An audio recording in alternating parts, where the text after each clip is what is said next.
Welcome back. Women chopping off their hair, chants against the government, students taking to the streets. The death of 22-year-old Mahsa Amini in police custody has turned the spotlight on the nation's repressive regime. 185 people, including 19 children, have lost their lives in the 4-week-long protests and the subsequent crackdown. Amini was reportedly beaten up by Iran's so-called morality police for not wearing her hijab properly. She died in a hospital 3 days later. The police, in their version, said that she suffered a heart attack after being taken to a station. The coroner said that Amini died due to a long-standing illness and not from blows to the head.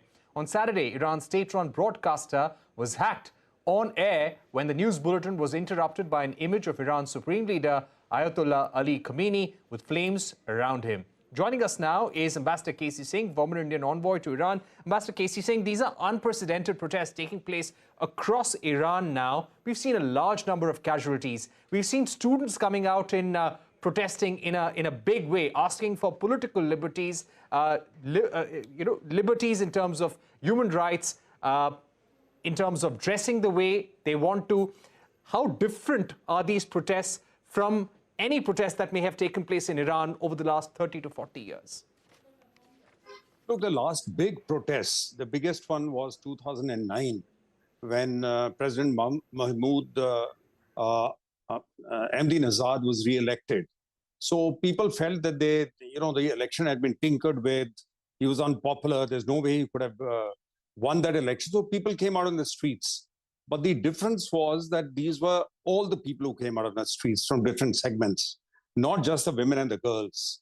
Again, there were popular protests in 2018, 18, when the gas prices went up. But what is different this time is that it is led by women, girls, youth, and therefore it has a different complexion. And it runs through, say, 50% of the population, because that's the female population roughly of Iran. Why are they finding it difficult to control? Because it's very widespread. You see, any agency will either have to use brute force. They don't want to use that because they still want to maintain a degree of legitimacy. And no government can have legitimacy without shooting its own citizens down. But the current president, and this is the difference, the election that they had by which he has come up was completely rigged, in the sense they didn't even allow, they completely debarred all candidates which had any pretensions to a liberal past. So they made sure that Ibrahim Raisi becomes a president. He has a very unsavory past because he was a judge immediately after the revolution in '79, when a few thousand prisoners were killed. So he has that stigma which is attached to his name. Maybe that is why he's not. But essentially, it will be the Revolutionary Guards who will have to take a call.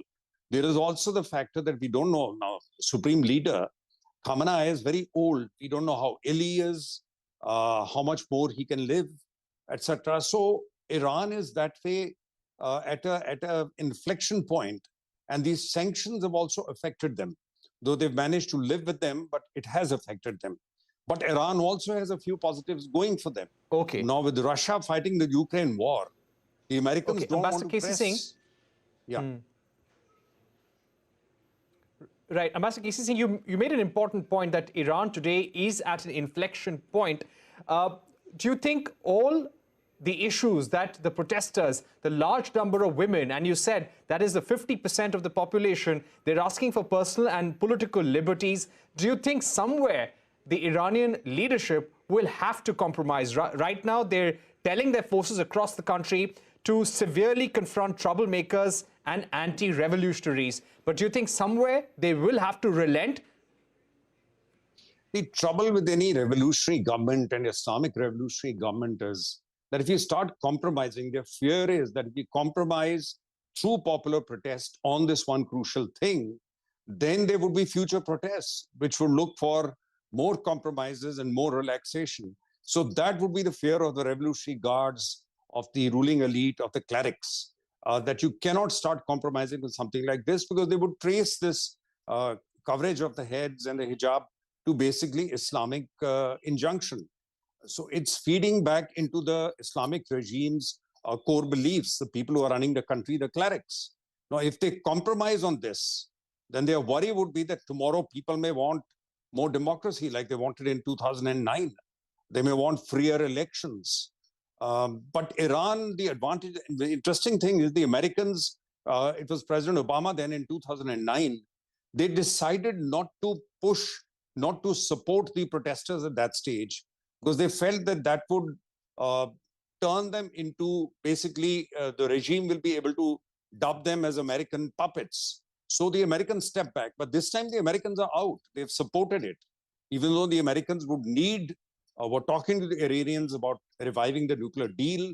They would like to wean away Iran from the Chinese and the Russian corner.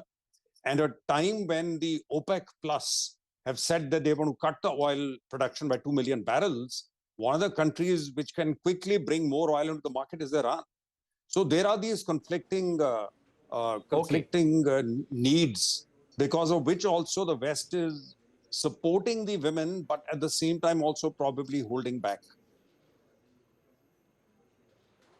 All right, we've run out of time, Ambassador K.C. Singh, unfortunately, but thank you very much for joining us here on Global Eye, giving us your view of the protests in Iran, which only seem to be escalating by the day. With that, it's a wrap on this edition of Global Eye. Thank you for watching. News continues on the other side.